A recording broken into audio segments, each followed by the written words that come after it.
tema de hoje é o Verbo Divino. É um tema bastante intrigante. Por quê? No começo era o Verbo, diz o Novo Testamento, Mateus. No começo era o Verbo. E o Verbo construiu. E nada foi construído sem o Verbo.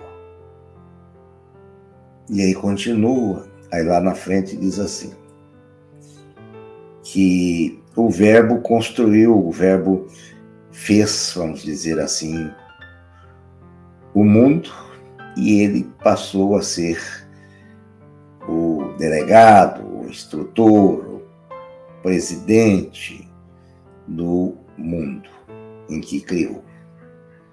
A situação vai bem além, eu não vou aqui ficar repetindo passagem bíblica, isso está lá para quem quiser ver.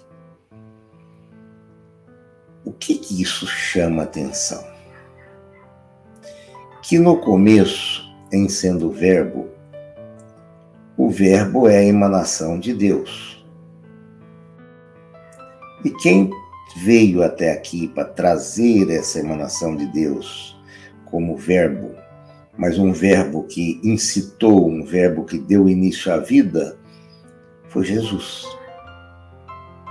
Por isso que ele diz que tenham vida, vida em abundância dessa vida. Não somos nada sem esse Verbo divino, não somos nada sem essa abundância prometida por Jesus. Tem pessoas que adoram sofrer, são masoquistas, logicamente. Não tem evolução sem sofrimento. Isso é um lado bem católico de uma visão espírita deturpada por aqueles que a professam. Ou vem pela dor ou vem pelo amor. A dor é inerente ao planeta em que habitamos. Não tem como evitá-la. Olavo Bilac tem uma frase muito interessante. A dor é inexorável, o sofrimento é opcional. Você pode ter uma dor, mas não sofrer. Ver essa dor como um resgate, como algo que lhe vai fazer evoluir.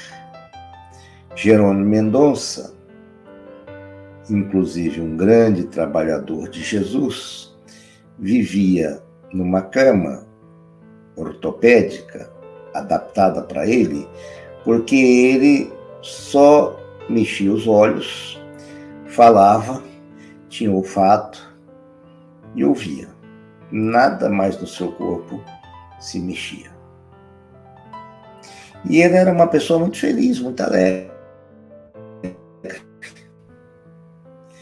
A dor era inevitável, ele tinha angina, tinha que colocar às vezes peso de 20 a 30 quilos no peito para poder aplacar um pouco a dor que ele passava. Mas ele saiu da opção do sofrimento. Certa feita ele começou a sangrar lá em Utuiutaba, e ninguém sabia porque estava sangrando, os médicos não achavam a causa. Ele falou, quero ir até o Chico, conversar com o Chico antes que eu morra, antes que eu desencarne. Chegou lá, o Chico não estava. Ele ficou lá no salão do centro esperando o Chico. Aí o Chico chega, o Chico era bastante brincalhão, olha para ele e fala, nossa, hoje nós temos um botão de rosa aqui, de rosa vermelha, aqui em nossa casa. Aí o Jerônimo contou pro Chico tudo que ele estava passando, etc, etc. E Emmanuel fala para ele assim, através do Chico, Jerônimo, saia do coitadismo. Trabalha, Jerônimo. Trabalha que você vai evitar o sofrimento. A dor vai ser inevitável, mas o sofrimento é opcional. Então esse Verbo divino nos convida sempre a olharmos as situações com esse otimismo, com essa vontade de vencer. Porque estamos num planeta, repito, que não tem como não ter dor. É um planeta de prova e expiação, e num momento agora crucial dessa expiação e dessas provas. Nós estamos vendo um menino, por exemplo, de 9 anos, entrando numa clínica veterinária e matando um número imenso de animais. Nós estamos vendo cuidadoras judiando de crianças que elas estão cuidando. Isso está ficando natural. Nós estamos vendo a mãe e a filha entrarem dentro da casa e matarem o pai e marido. Quer dizer, é um momento difícil, é um momento de dor, é um momento de grande sofrimento. Eu não me dou muito ao luxo de ficar assistindo televisão para ver essas coisas, não. Por quê? Porque isso só traz pensamentos negativos para nós, medo, ansiedade. Eu não posso fazer nada, a não ser orar. Para que eu vou ficar ouvindo programas que se torcesse saía sangue? Então, as pessoas que me contam. Eu não perco meu tempo específico para olhar esse tipo de situação. Eu acho ela substituível por outros momentos agradáveis. Nós estamos aqui passando pela dor, é certo, mas devemos evitar o sofrimento mental, aí incluído o psicológico e o psiquiátrico, o sofrimento físico. A pessoa às vezes faz certas cirurgias ou certas inserções no corpo, aí infecciona, aí isso, aquilo outro. Foi lá procurar a dor. Quando é terapêutica a cirurgia, não tenha dúvida que é imprescindível. Mitigar o sofrimento do homem, está em o Evangelho segundo o Espiritismo. A pessoa tem uma obesidade mórbida, deve fazer uma cirurgia bariátrica, porque senão vai ter muitos problemas cardiológicos, problemas na coluna, problemas de circulação, enfim, vai definhar no sentido orgânico. Mas se o verbo for tido no nosso coração, sabendo que Jesus criou o planeta, tanto que quando ele diz assim, antes que vós fosseis, eu já era.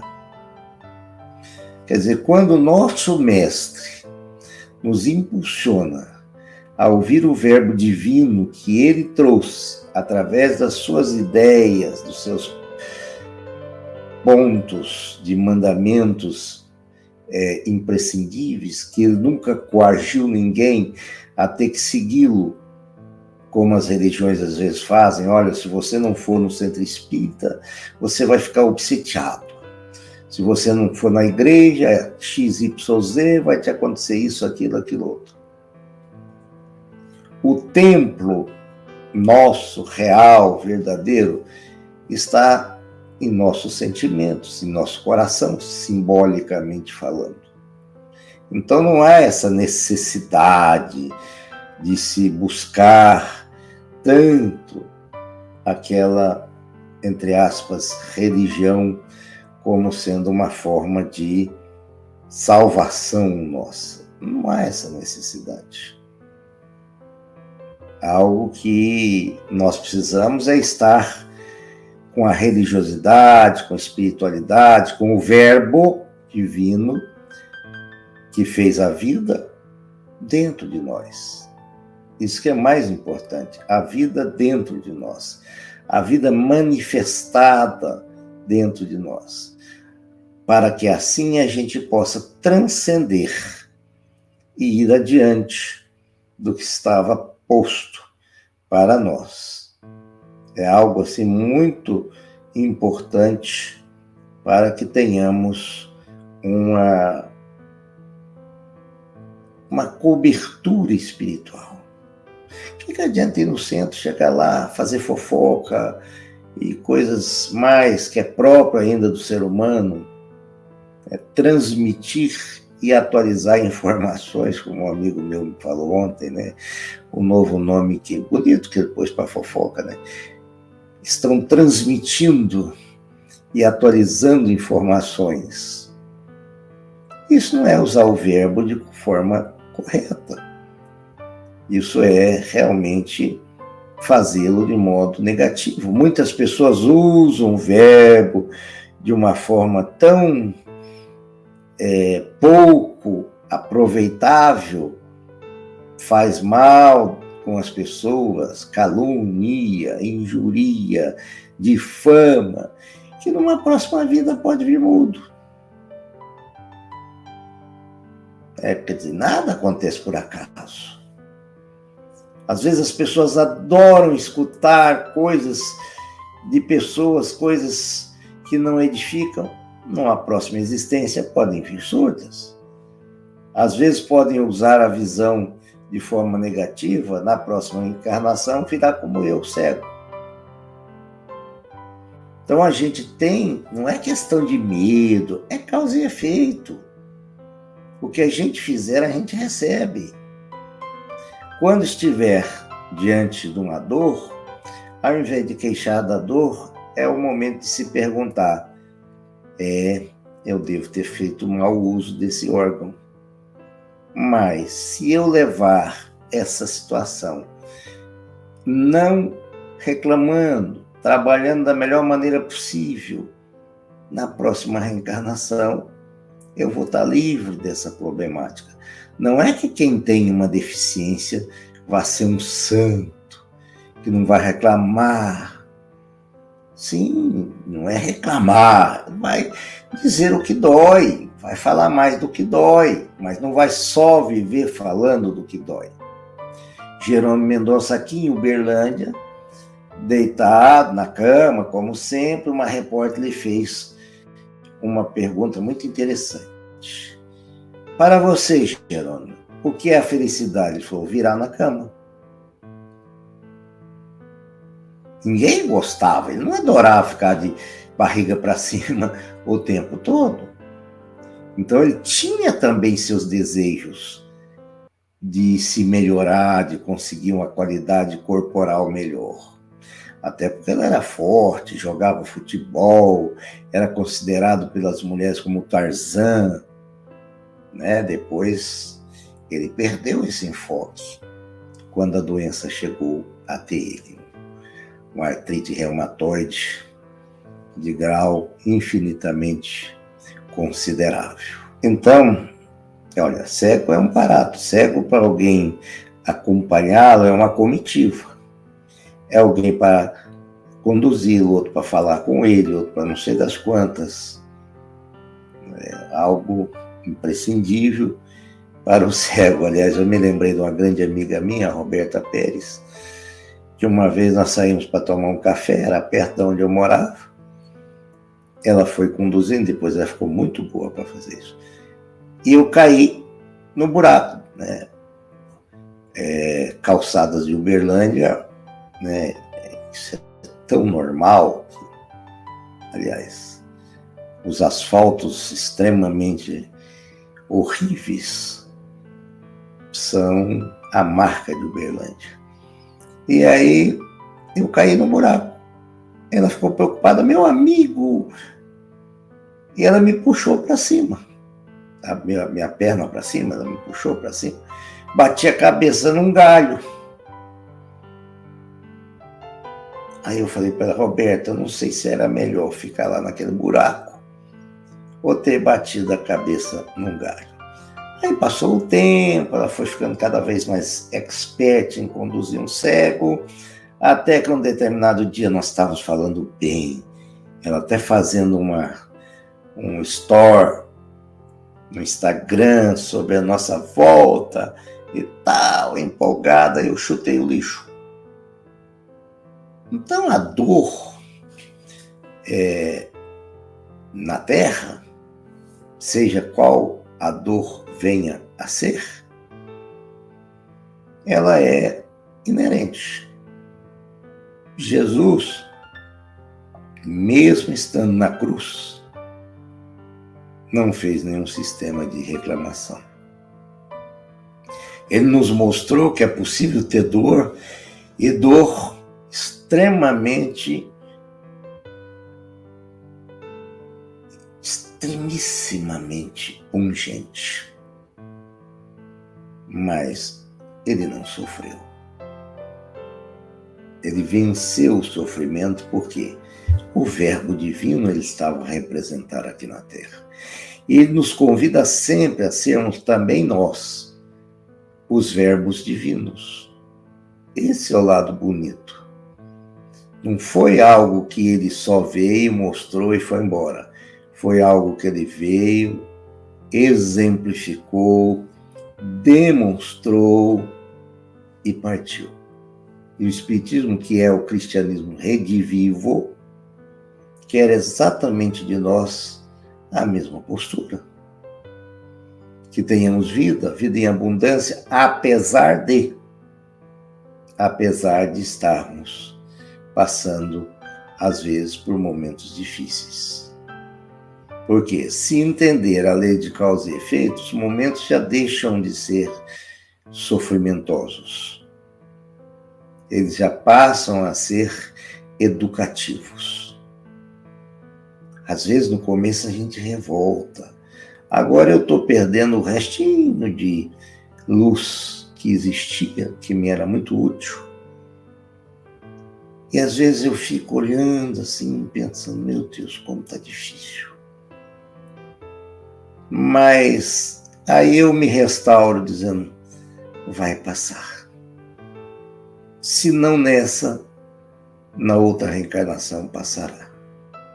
E quando eu desencarnar, eu vou enxergar. Porque tem um problema também. Se nós pegarmos a nossa dor, impressionarmos com tamanha intensidade o nosso perispírito, quando a gente desencarnar, a gente vai chegar no mundo espiritual com a dor tal qual saímos daqui, ou até mais avantajada, porque o perispírito tem uma ressonância maior e não tem o corpo físico a amortecer. Então não é inteligente levar dores pungentes como sendo algo de castigo divino. Porque ficar no mundo espiritual sofrendo não é fácil. A dimensão temporal de lá é diferente daqui, tudo é bem diferente daqui. Se reclamarmos muito, podemos passar uma temporada numa zona mais inóspita, chamada umbral, onde vamos ter bastante momentos tormentosos. Então, por mais tormentosa que seja a nossa dor aqui, ela é muito menor do que se nós formos aportar no umbral. Então, isso que nós temos que olhar como consolador, como esclarecedor, que o Espiritismo faz muito bem, consola e esclarece. Porque ela tira a nossa noção de coitadinho. Ela mostra que sofremos na exata medida que merecemos e que fizemos por merecer. E que quem fez isso tudo não foi Deus, não foi Jesus. Fomos nós mesmos através das escolhas. As grandes más escolhas. Então é algo para a gente pensar com muita profundidade na nossa vida. O Verbo Divino nos insta, nos chama, nos propele a melhorarmos através da figura do nosso Mestre Jesus, que falou que nós somos o sal da terra. Ou seja, somos o que vai melhorar, o que vai produzir, o que vai dar tempero nesse mundo em que estamos. Então, nós podemos dar esse tempero adequado sem sermos exageradamente salgados ou sermos exageradamente insossos.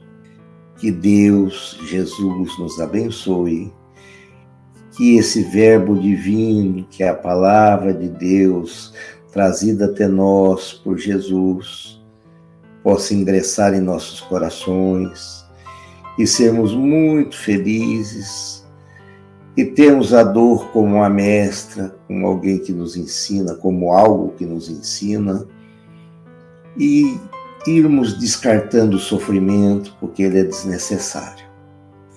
Que os bons espíritos ajudem a todos nós, ajudem as pessoas que irão ver essa live depois, ajudem aqueles que estão hospitalizados, estão encarcerados, estão doentes e acamados, que todos possam receber uma luz de amor, uma luz de consolação.